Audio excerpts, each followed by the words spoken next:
Good evening. Welcome to the Plot Dickens presents A Christmas Carol by Charles Dickens, a live online reading in two parts. The Plot Dickens readers are John Boaz, Jennifer Abundis, Chandra Howard, Nikki Kalmus, Claire Krieger Boaz, Amber Largent, Joe Partinsky, and Randy Thomas. And now, on to the reading. A Christmas Carol, Stave 1, Marley's Ghost, and Stave 2, The First of the Three Spirits. Tonight's reading will be approximately 70 minutes. All staves will be presented continuously with no intermission. Marley was dead to begin with. There is no doubt whatever about that. The register of his burial was signed by the clergyman, the clerk, the undertaker, and the chief mourner. Scrooge signed it, and Scrooge's name was good upon change for anything he chose to put his hand to. Old Marley was as dead as a doornail. Scrooge knew he was dead. Of course he did. How could it be otherwise? Scrooge and he were partners for I don't know how many years. Scrooge was his sole executor, his sole administrator, his sole assign, his sole residuary legatee, his sole friend, and sole mourner. And even Scrooge was not so dreadfully cut up by the sad event, but that he was an excellent man of business on the very day of the funeral, and solemnized it with an undoubted bargain.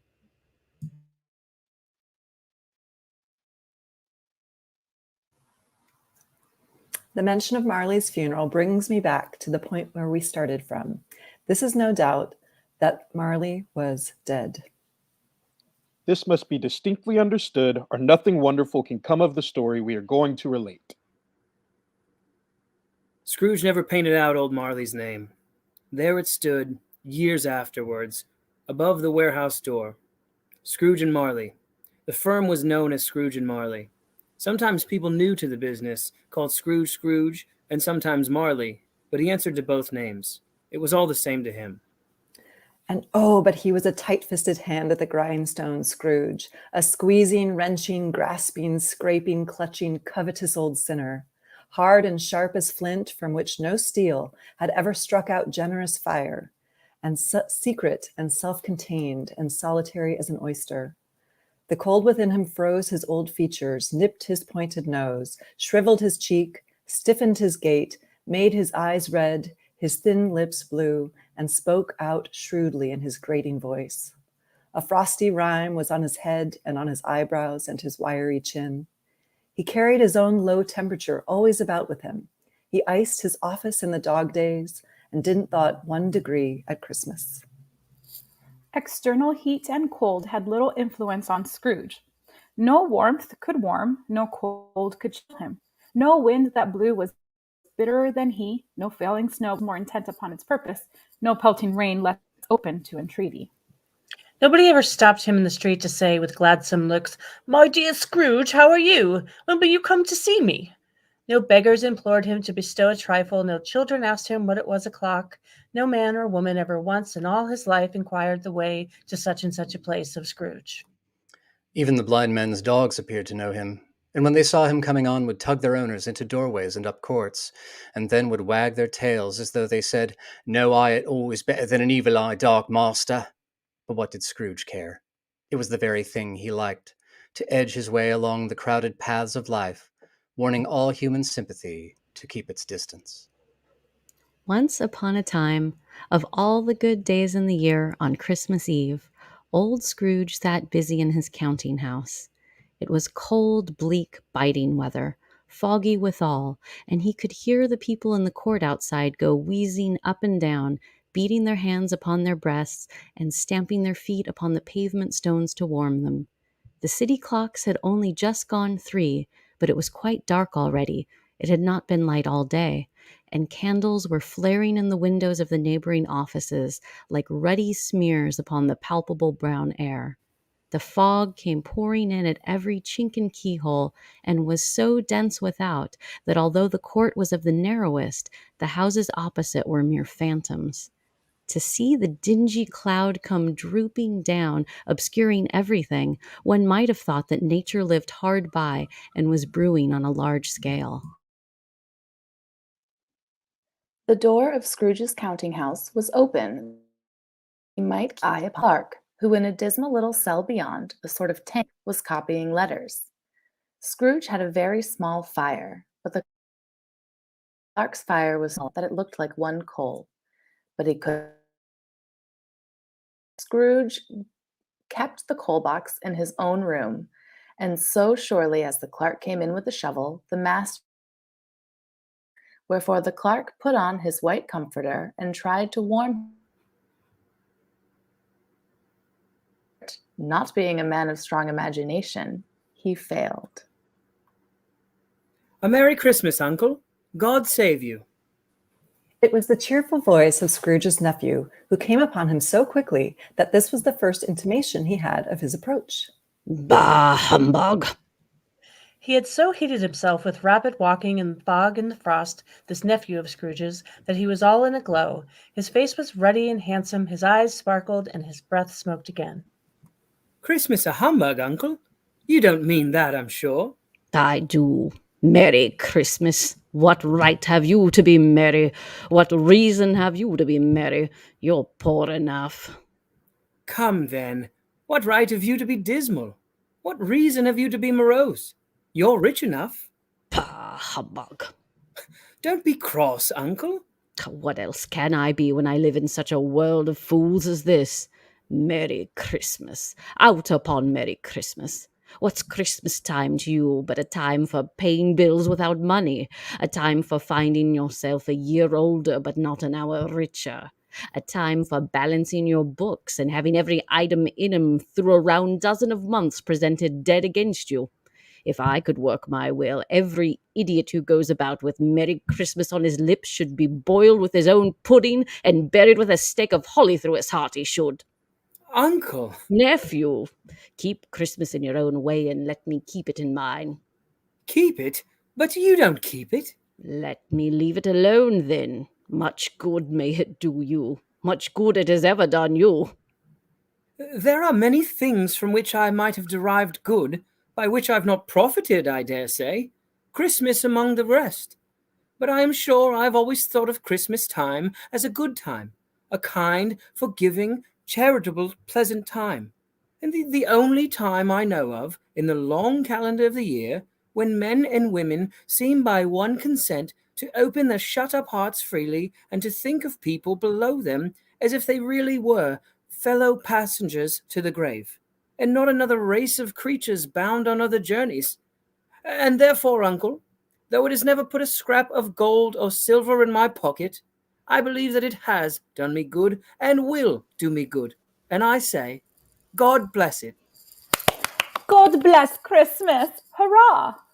Let me hear another sound from you, Bob Cratchit, and you'll keep your Christmas by losing your situation. I'm sorry, sir. You're quite a powerful speaker, nephew. I wonder you don't go into Parliament. Don't be angry, Uncle. Come, dine with us tomorrow. In keeping with your statement that this is a time to think of others as fellow travellers to the grave, my response is that you will see me dead before you see me at dinner. But why? Why did you get married? Because I fell in love. Because you fell in love. Good afternoon. Nay, Uncle, but you never came to see me before that happened. Why give it as a reason for not coming now? Good afternoon. I want nothing from you. I ask nothing of you. Why cannot we be friends? Good afternoon. I am sorry, with all my heart, to find you so resolute. We've never had any quarrel to which I've been a party, but I have made the trial in homage to Christmas, and I'll keep my Christmas humor to the last. So a Merry Christmas, Uncle. Good afternoon. And a Happy New Year. Good afternoon. His nephew left the room without an angry word notwithstanding. He stopped at the outer door to bestow the greetings of the season on the clerk, who, cold as he was warmer than Scrooge, for he returned them cordially. There's another fellow, my clerk, with 15 shillings a week and a wife and family, talking about a Merry Christmas. I'll retire to Bedlam. This lunatic, in letting Scrooge's nephew out, had let 2 other people in. They were portly gentlemen, pleasant to behold, and now stood with their hats off in Scrooge's office. They had books and papers in their hands and bowed to him. Scrooge and Marley's, I believe. Have I the pleasure of addressing Mr. Scrooge or Mr. Marley? Mr. Marley has been dead these 7 years. He died 7 years ago this very night. We have no doubt his liberality is well represented by his surviving partner. It certainly was, for they had been two kindred spirits. At the ominous word liberality, Scrooge frowned and shook his head and handed the credentials back. At this festive season of the year, Mr. Scrooge, it is more than usually desirable that we should make some slight provision for the poor and destitute who suffer greatly at the present time. Many thousands are in want of common necessaries. Hundreds of thousands are in want of common comfort, sir. Are there no prisons? Plenty of. And the union workhouses, are they still in operation? They are still. I wish I could say they were not. The treadmill and the poor law are in full vigor, then? Both very busy, sir. Oh, I was afraid from what you said at first that something had occurred to stop them in their useful course. I am very glad to hear it. Under the impression that they scarcely furnish Christian cheer of mind or body to the multitude, a few of us are endeavoring to raise a fund to buy the poor some meat and drink and means of warmth. We choose this time because it is a time of all others when want is keen and abundance rejoices. What shall I put you down for? Nothing. You wish to remain anonymous.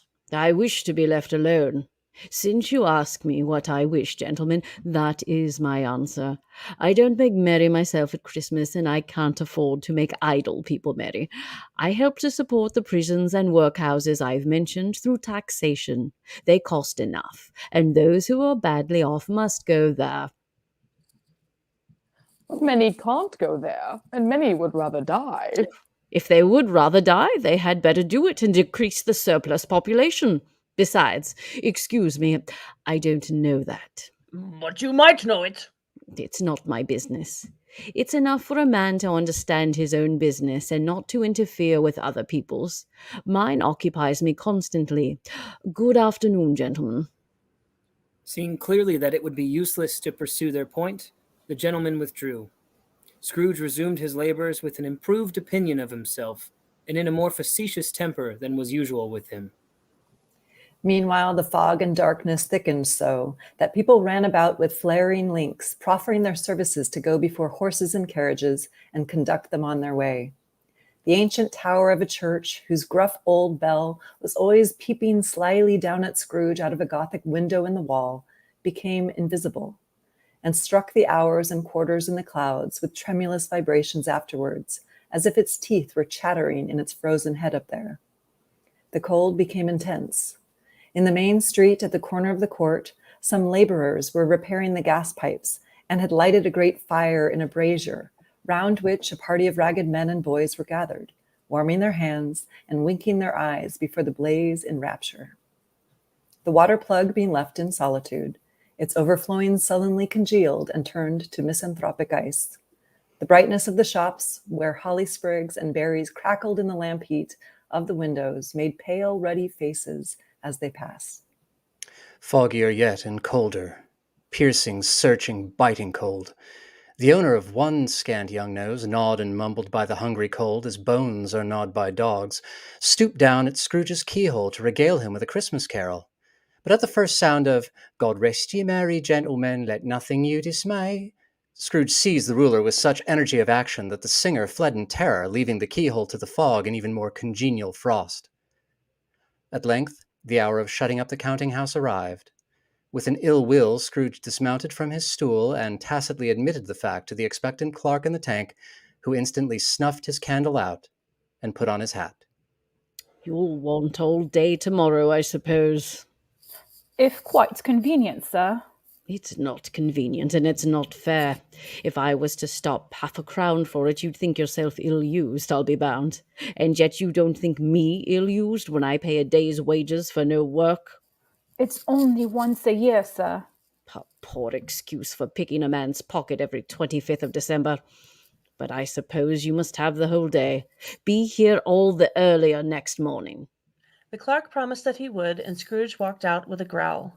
The office was closed in a twinkling, and the clerk with the long ends of his white comforter dangling below his waist, for he boasted no greatcoat, went down a slide on Cornhill at the end of a lane of boys 20 times in honor of its being Christmas Eve, and then ran home to Camden Town as hard as he could pelt to play at Blyman's Bluff. Scrooge took his melancholy dinner in his usual melancholy tavern, and having read all the newspapers and beguiled the rest of the evening with his banker's book, went home to bed.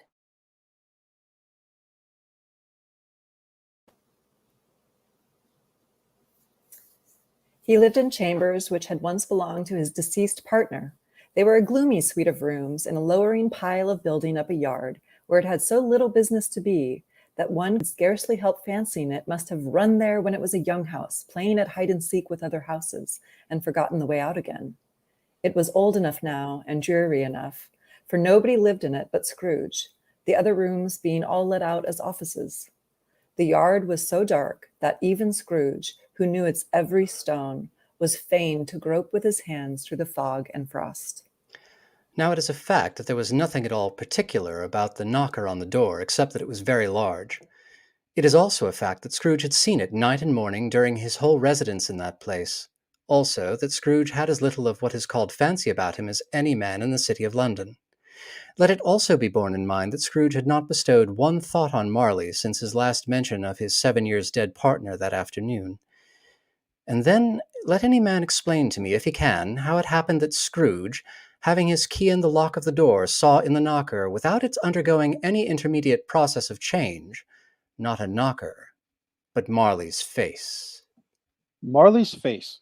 It was not in an impenetrable shadow as the other objects in the yard were, but had a dismal light about it, like a bad lobster in a dark cellar.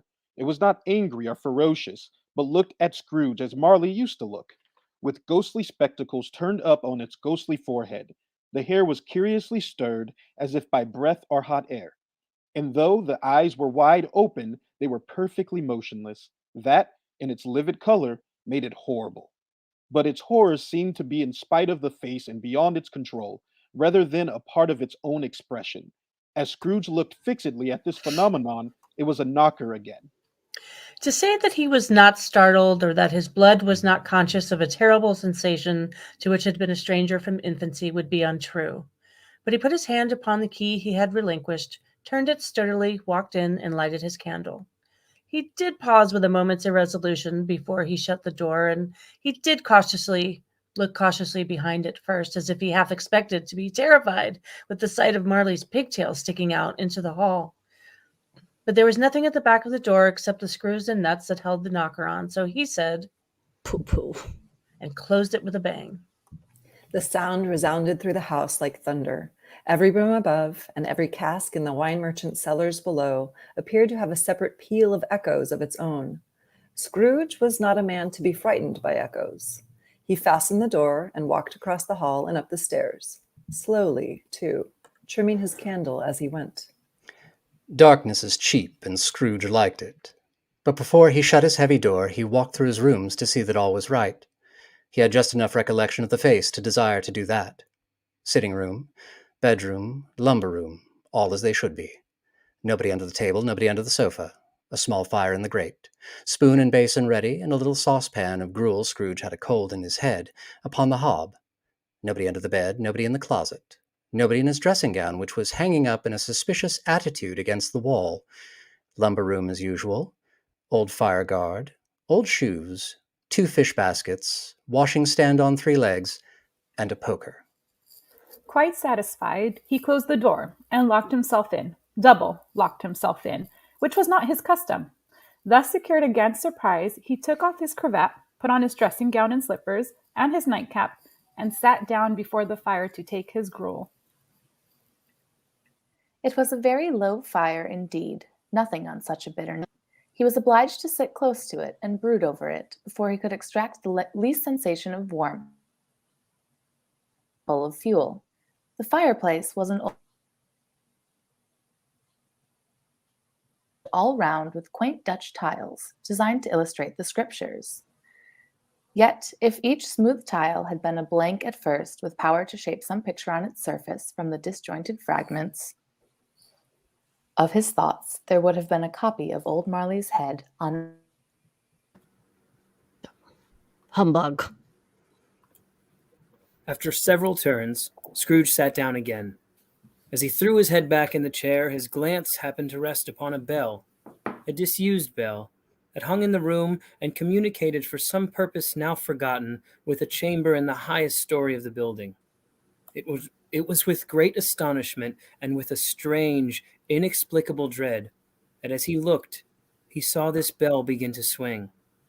It swung so softly in the outset that it scarcely made a sound, but soon it rang out loudly, and so did every bell in the house. This might have lasted half a minute, or a minute, but it seemed like an hour. The bells ceased as they had begun, together. They were succeeded by a clinking noise, deep down below, as if some person were dragging a heavy chain over the cask in the wine merchant's cellar. Scrooge then remembered to have heard that ghost and haunted houses were described as dragging chains. The cellar door flew open with a booming sound, and then he heard the noise much louder, on the floors below, then coming up the stairs, then coming straight towards his door. It's humbug still. I won't believe it. His color changed, though, when, without a pause, it came on through the heavy door and passed into the room before his eyes. Upon its coming in, the dying flame leaped up, as though it cried, "I know him, Marley's ghost," and fell again. The same face, the very same. Marley in his pigtail, usual waistcoat, tights, and boots, the tassels on the latter bristling like his pigtail, and his coat skirts, and their hair upon his head. The chain he drew was clasped about his middle. It was long and wound about him like a tail, and it was made, for Scrooge observed it closely, of cash boxes, keys, padlocks, ledgers, deeds, and heavy purses wrought in steel. His body was transparent, so that Scrooge, observing him and looking through his waistcoat, could see 2 buttons on his coat behind. Though he looked at the phantom through and through and saw it standing before him, though he felt the chilling influence of its death-cold eyes, and marked the very texture of the folded kerchief bound about its head and chin, which wrapper he had not observed before, he was still incredulous and fought against his senses. How now? What do you want with me? Much! Who are you? Ask me who I was. Who were you then? You're In particular for a life, ghost. I was your partner, Jacob Marley. Can you sit down? I can. Do it then. Scrooge asked the question because he didn't know whether a ghost so transparent might find himself in a condition to take a chair, and felt that, in the event of it being impossible, it might involve the necessity of an embarrassing explanation. But the ghost sat down on the opposite side of the fireplace, as if he were quite used to it.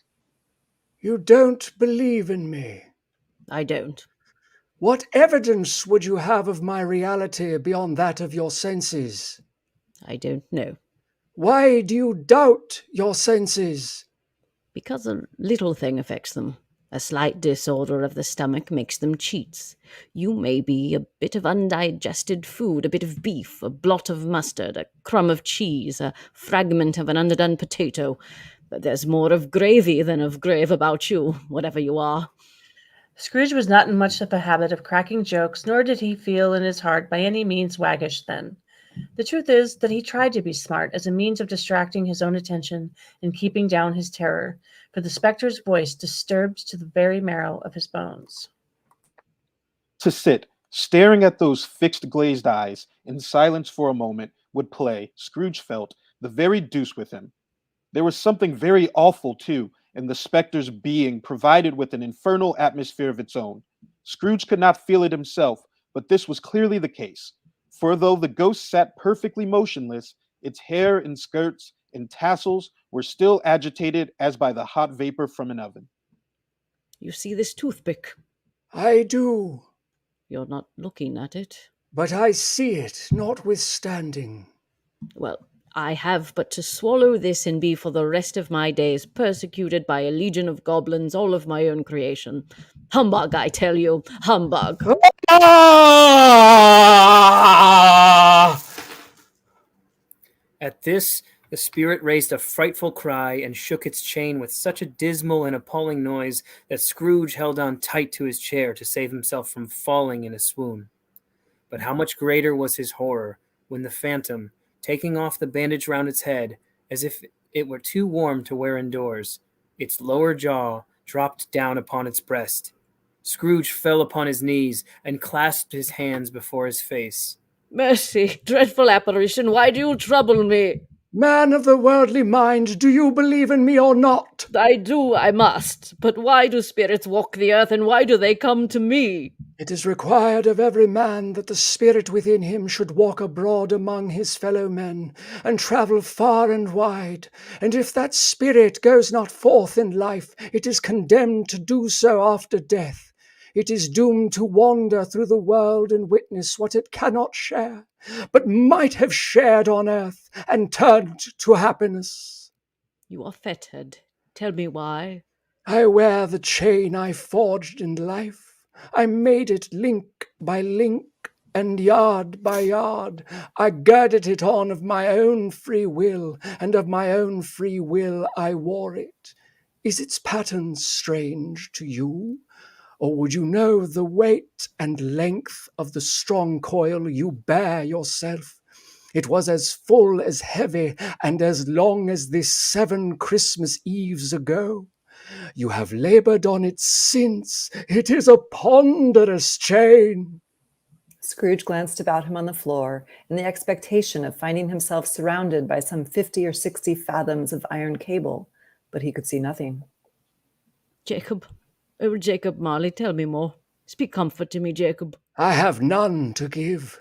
It comes from other regions, Ebenezer Scrooge, and is conveyed by other ministers to other kinds of men.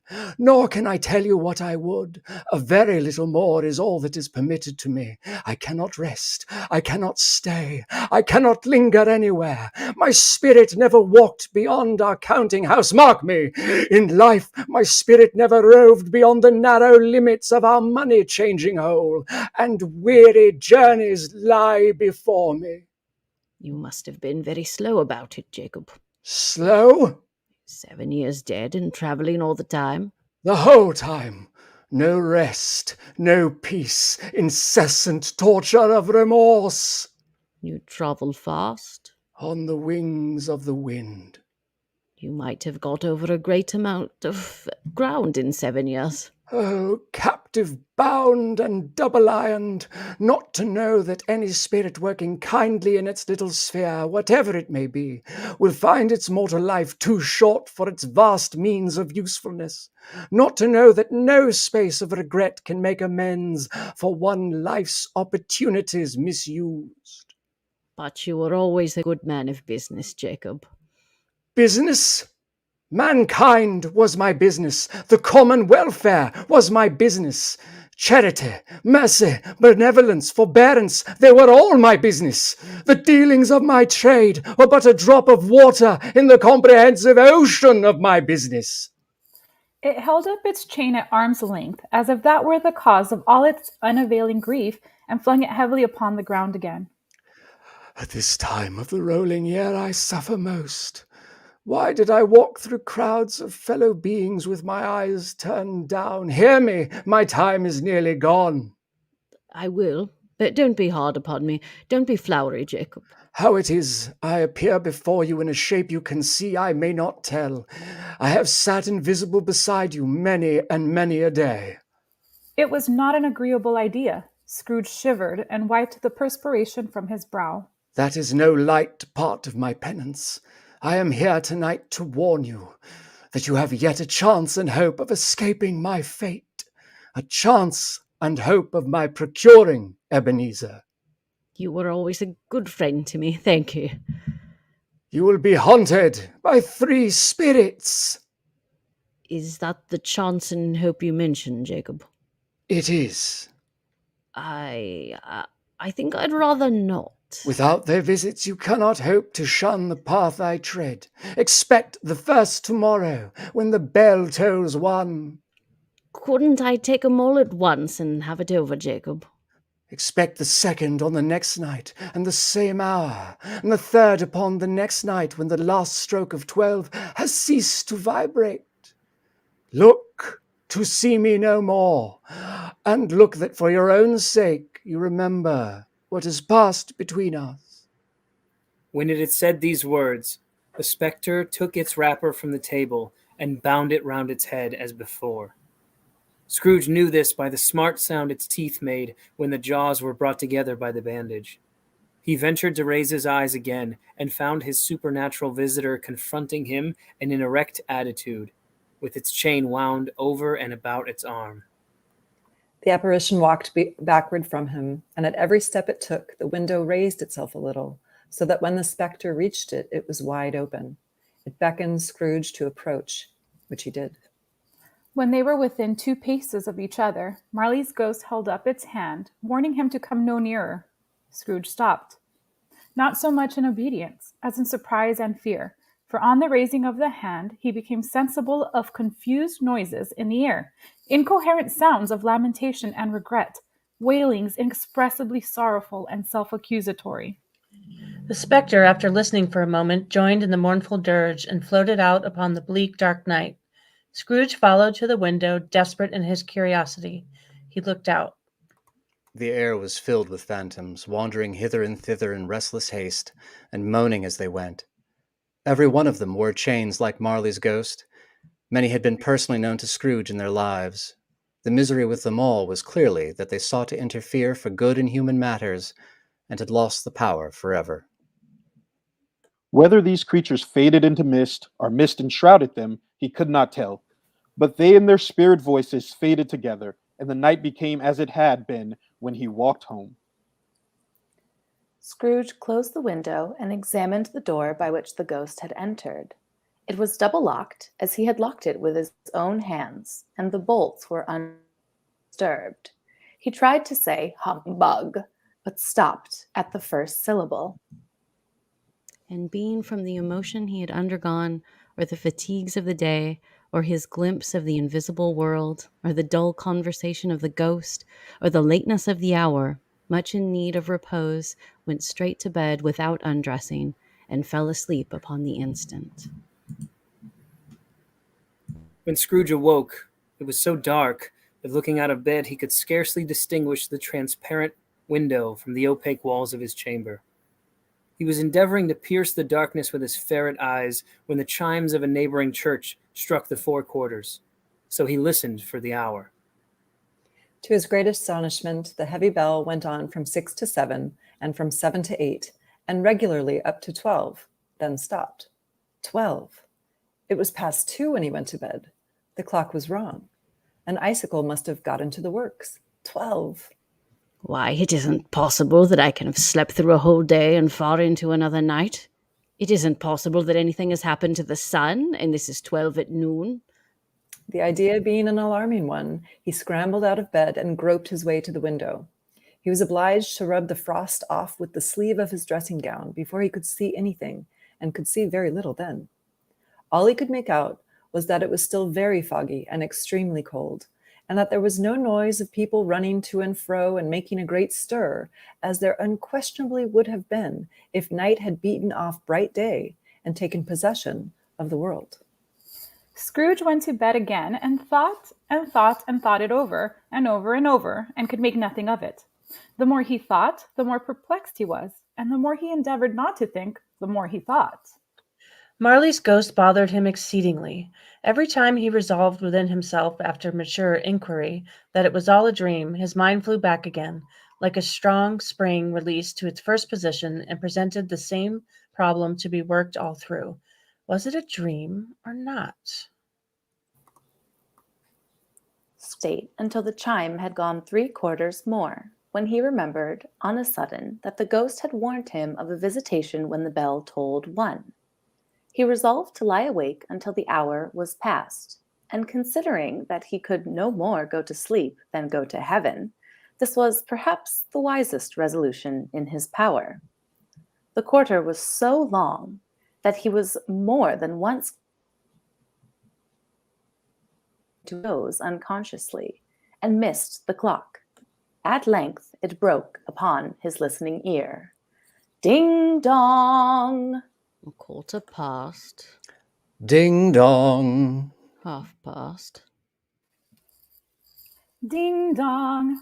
1/4 to it. Ding dong. The hour itself and nothing else. He spoke before the bell sounded, which it now did with a deep, dull, hollow, melancholy one. Light flashed up in the room upon the instant, and the curtains of his bed were drawn.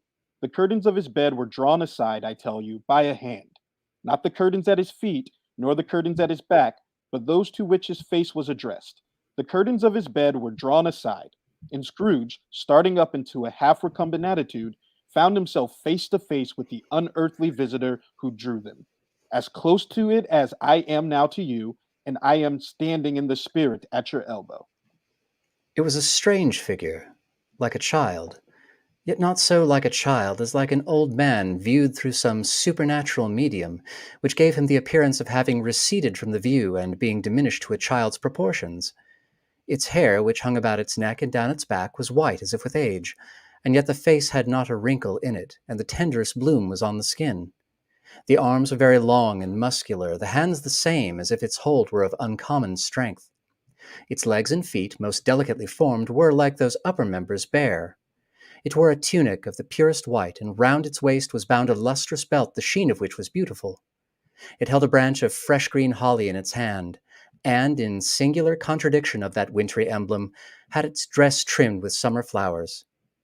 But the strangest thing about it was that from the crown of its head there sprung a bright, clear jet of light by which all this was visible, and which was doubtless the occasion of its using, in its duller moments, a great extinguisher for a cap, which it now held under its arm. Even this, though, when Scrooge looked at it with increasing steadiness, was not its strangest quality. For as its belt sparkled and glittered now in one part and now in another, and what was light one instant, at another time was dark, so the figure itself fluctuated in its distinctness, being now a thing with one arm, now with one leg, now with 20 legs, now a pair of legs without a head, and now a head without a body, of which dissolving parts no outline would be visible in the dense gloom wherein they melted away. And in the very wonder of this, it would be itself again, distinct and clear as ever. Are you the spirit, sir, whose coming was foretold to me? I am. Who and what are you? I am the ghost of Christmas past. Long past? No, your past. Perhaps Scrooge could not have told anybody why, if anybody could have asked him. But he had a special desire to see the spirit in his cap, and he begged him to be covered. What? Would you so soon put out with worldly hands the light I give? Is it not enough that you are one of those whose passions made this cap and forced me through whole trains of years to wear it low upon my brow? Scrooge reverently disclaimed all intention to offend or any knowledge of having wilfully bonneted the spirit at any period of his life. He then made bold to inquire what business brought him there. Your welfare. A night of unbroken rest might be more conducive to that end. Your reclamation, then. Take heed. It put out its strong hand as it spoke and clasped him gently by the arm. Rise and walk with me. It would have been in vain for Scrooge to plead that the weather and the hour were not adapted to pedestrian purposes, that bed was warm, and the thermometer a long way below freezing, that he was clad but lightly in his slippers, dressing gown, and nightcap, and that he had a cold upon him at the time. The grasp was not to be resisted. He rose, but finding that the spirit made toward the window, clasped his robe in supplication. I am mortal and liable to fall. Bear but a touch of my hand upon your heart, and you shall be upheld in more than this. As the words were spoken, they passed through the wall and stood upon an open country road, with fields on either hand. The city had entirely vanished. Not a vestige of it was to be seen. The darkness and the mist had vanished with it, for it was a clear, cold winter day with snow upon the ground. Good heaven, I was bred in this place. I was a boy here. The spirit gazed upon him mildly. Its gentle touch, though it had been light and instantaneous, appeared still present to the old man's sense of feeling.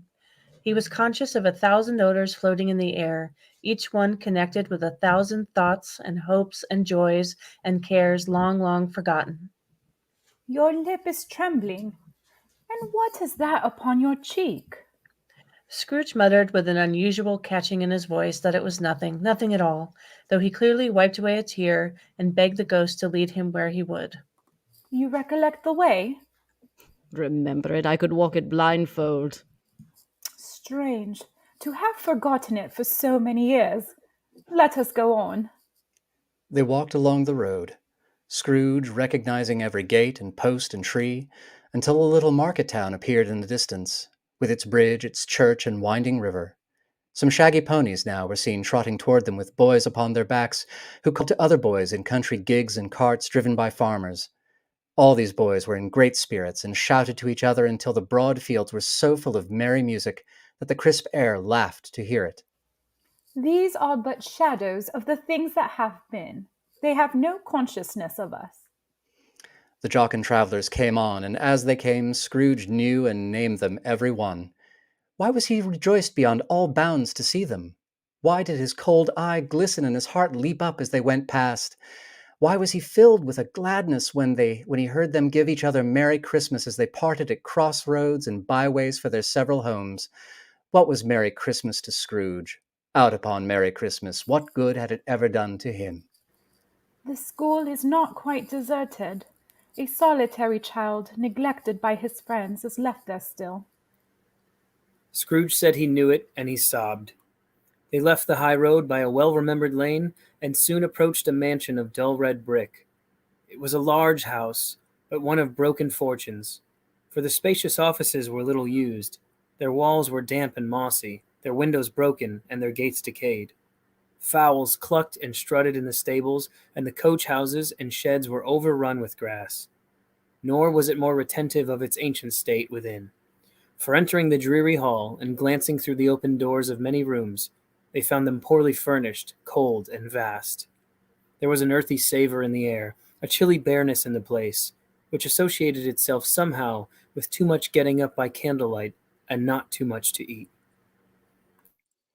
They went, the ghost and Scrooge, across the hall to a door at the back of the house.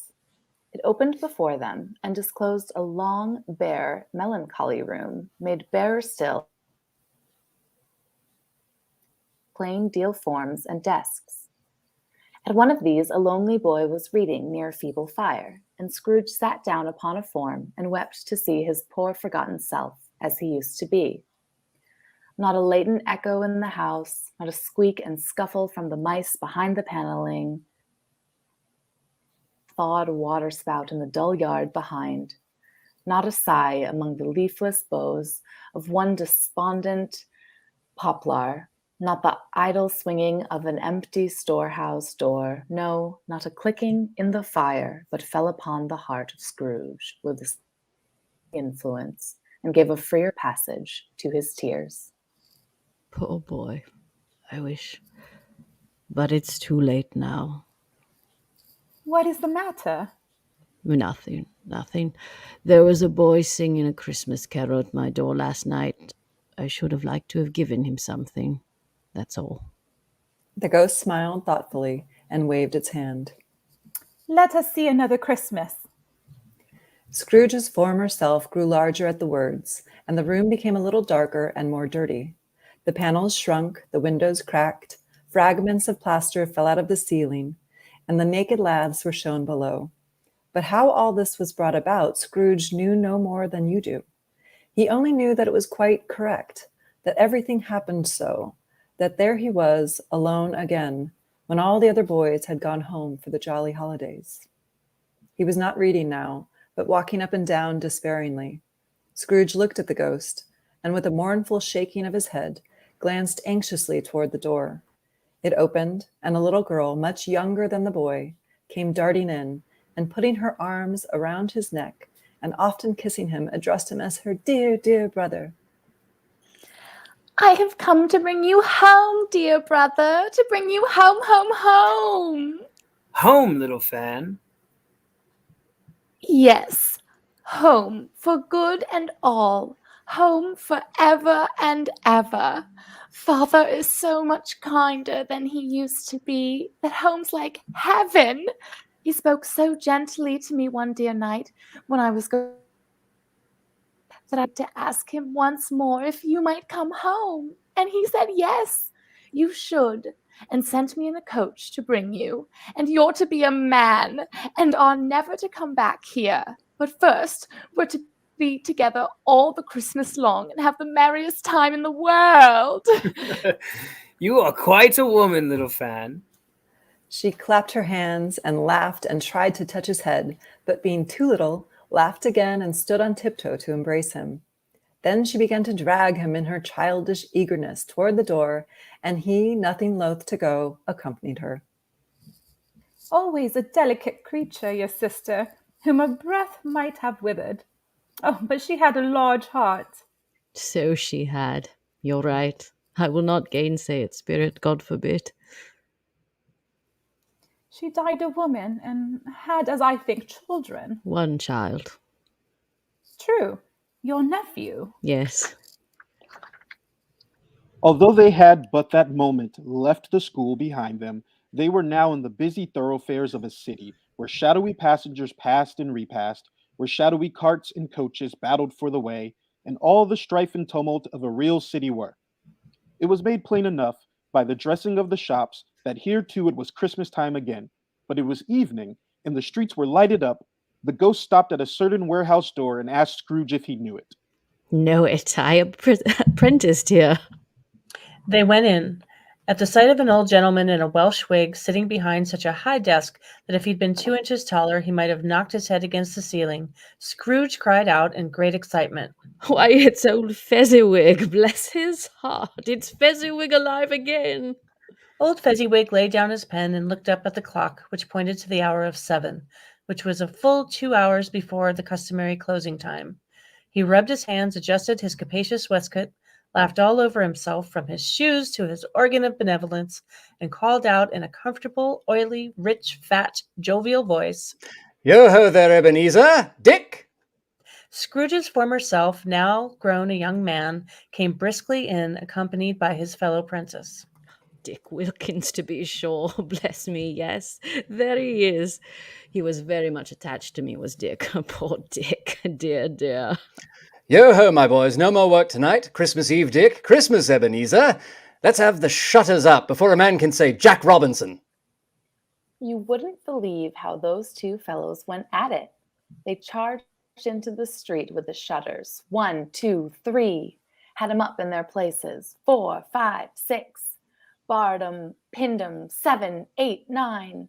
And came back before you could have got to 12, panting like racehorses. Hiley-ho, clear away, my lads, and let's have lots of room here. Hiley-ho, Dick, chin up, Ebenezer! Clear away. There was nothing they wouldn't have cleared away or couldn't have cleared away with old Fezziwig looking on.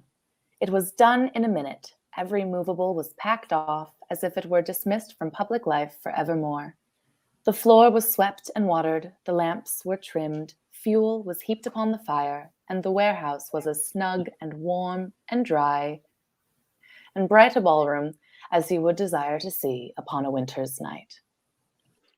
In came a fiddler with a music book and went up to the lofty desk and made an orchestra of it and tuned like 50 stomach aches.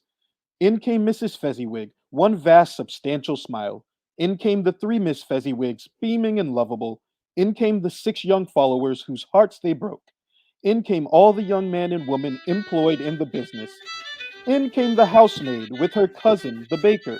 In came the cook with her brother's particular friend, the milkman. And they all came, one after another, some shyly, some boldly, some gracefully, some awkwardly, some pushing, some pulling.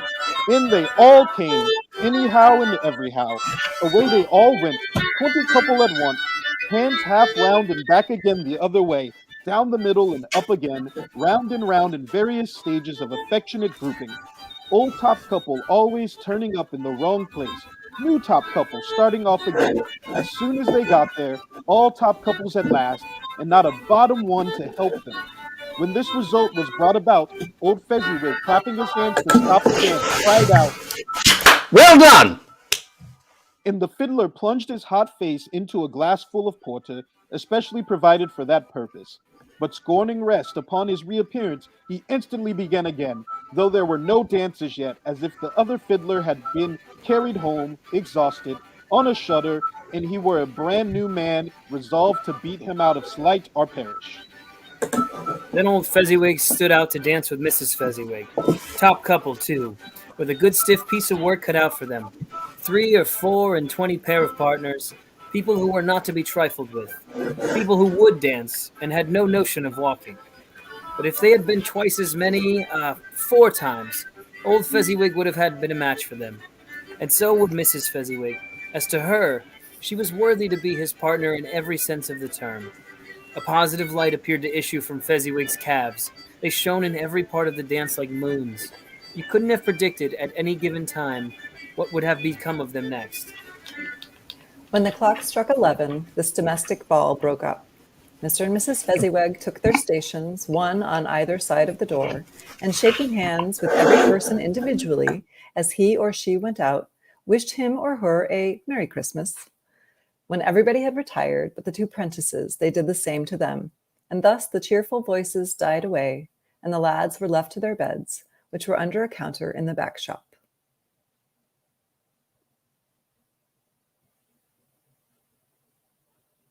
The scene, and with his former self, he corroborated everything, remembered everything, enjoyed everything, and underwent the strangest agitation. It was not until now, when the bright faces of his former self and Dick were turned from them, that he remembered the ghost and became conscious that it was looking full upon him, while the light upon its head burnt very clear. A small matter to make these silly folks so full of gratitude. Small? Why, is it not? He has spent but a few pounds of your mortal money, 3 or 4 perhaps. Is that so much that he deserves this praise? It isn't that. It isn't that, Spirit. He has the power to render us happy or unhappy, to make our service light or burdensome, a pleasure or a toil. Say that his power lies in words and looks, in things so slight and insignificant that it is impossible to add and count him up. What then? The happiness he gives is quite as great as if it cost a fortune. He felt the spirit's glance and stopped. What is the matter? Nothing particular. Something, I think. No, I should like to be able to say a word or two to my clock just now. That's all. His former self turned down the lamps as he gave utterance to the wish, and Scrooge and the ghost again stood side by side in the open air. My time grows quick. My time grows short. Quick! This was not addressed to Scrooge or to anyone whom he could see, but it produced an immediate effect, for again Scrooge saw himself. He was older now, a man in the prime of life. His face had not the harsh and rigid lines of later years, but it had begun to wear the signs of care and avarice. There was an eager, greedy, restless motion in the eye, which showed the passion that had taken root and where the shadow of the growing tree would fall. He was not alone, but sat by the side of a fair young girl in a morning dress, in whose eyes there were tears which sparkled in the light that shone out of the ghost of Christmas past. It matters little to you, very little. Another idol has displaced me, and if it can cheer and comfort you in time to come, as I would have tried to do, I have no just cause to grieve. What idol has displaced you? The golden one. This is the even-handed dealing of the world. There's nothing on which it is so hard as poverty. And there's nothing it professes to condemn with such severity as the pursuit of wealth. You fear the world too much. All your hopes have merged into the hope of being beyond the chance of its sordid reproach. I have seen your nobler aspirations fall off one by one until the master passion, gain, engrosses you. Have I not? What then? Even if I have grown so much wiser, what then? I'm not changed towards you, am I? Our contract is an old one. It was made when we were both poor and content to be so. You are changed. When we became engaged, you were another man. I was a boy. Your own feeling tells you that you were not then what you are now. I am. How often and how keenly I have thought of this, I will not say. It is enough that I have thought of it, and can release you. Have I ever sought release from our engagement? In words, no, never. In what then? In a changed nature, in an altered spirit, in another atmosphere of life, another hope as its great end, in everything that made my love of any worth or value in your sight. If this had never been between us, tell me, would you seek me out now and try to win me? You think not. I would gladly think otherwise if I could. If you were free today, tomorrow, yesterday, can I even believe that you would choose a dowerless girl? Or, choosing her, if for a moment you are false enough to your one guiding principle to do so, do I not know that your repentance and regret would surely follow? I do, and I release you with a full heart for the love of him you once were. You may have pain in this for a very, very brief time, and you will dismiss the recollection of it gladly as an unprofitable dream from which it had happened well that you awoke. May you be happy in the life you have chosen. She left him, and they parted. Spirit, show me no more, conduct me home. Why do you delight to torture me? One shadow more. No more, no more. I don't wish to see it. Show me no more. But the relentless ghost pinioned him in both his arms and forced him to observe what happened next. They were in another scene and place, a room, not very large or handsome, but full of comfort. Near to the winter fire sat a beautiful young girl, so like that last that Scrooge believed it was the same, until he saw her, now a comely matron, sitting opposite her daughter. The noise in this room was perfectly tumultuous, for there were more children there than Scrooge, in his agitated state of mind, could count. But now a knocking at the door was heard, and such a rush immediately ensued that she, with laughing face and plundered dress, was borne towards it, the centre of a flushed and boisterous group, just in time to greet the father, who came home attended by a man laden with Christmas toys and presents. Then the shouting and the struggling and the onslaught that was made on the defenseless porter. The scaling him with chairs for ladders to dive into his pockets, despoil him of brown paper parcels, hold on tight by his cravat, hug him round his neck, pummel his back, and kick his legs in irrepressible affection. The shouts of wonder and delight with which the development of every package was received. And now Scrooge looked on more attentively than ever, and the master of the house, having his daughter leaning and her mother at his own fireside. And when he thought that such another creature, quite as graceful and full of promise, might have called him father, and been a springtime in the haggard winter of his life, his sight grew very dim indeed. Belle, I saw an old friend of yours this afternoon. Who was it? Guess. How can I? Who? Mr. Scrooge? Mr. Scrooge it was. I passed his office window, and as it was not shut up, and he had a candle inside, I could scarcely help seeing him. His partner lies upon the point of death, I hear, and there he sat alone, quite alone in the world, I do believe. Spirit, remove me from this place. I told you these were shadows of the things that have been, that they are what they are. Do not blame me. Remove me. I cannot bear it. He turned upon the ghost, looked upon him with a face in which in some strange way there were fragments of all the faces it had shown him, wrestled with it. Leave me, take me back, haunt me no more. In the struggle, if that can be called a struggle, in which the ghost, with no visible resistance on its own part, was undisturbed by any effort of its adversary, Scrooge observed that its light was burning high and bright, and dimly connecting that with its influence over him, he seized the extinguisher cap, and by a sudden action pressed it down upon its head. The spirit dropped beneath it so that the extinguisher covered its whole form, but though Scrooge pressed it down with all his force, he could not hide the light which streamed from under it in an unbroken flood upon the ground. He was conscious of being exhausted and overcome by an irresistible drowsiness, and further, of being in his own bedroom. He gave the cap a parting squeeze, in which his hand relaxed, and had barely time to reel to bed before he sank into a heavy sleep. This concludes Night 1 of the Plot Dickens live online reading of A Christmas Carol by Charles Dickens. Thank you for joining us. You have just heard Staves 1 and 2. Join us again next Sunday, December 19th at 4 p.m. Pacific Time for Staves 3, 4, and 5. Thank you for listening. Good night, and Merry Christmas.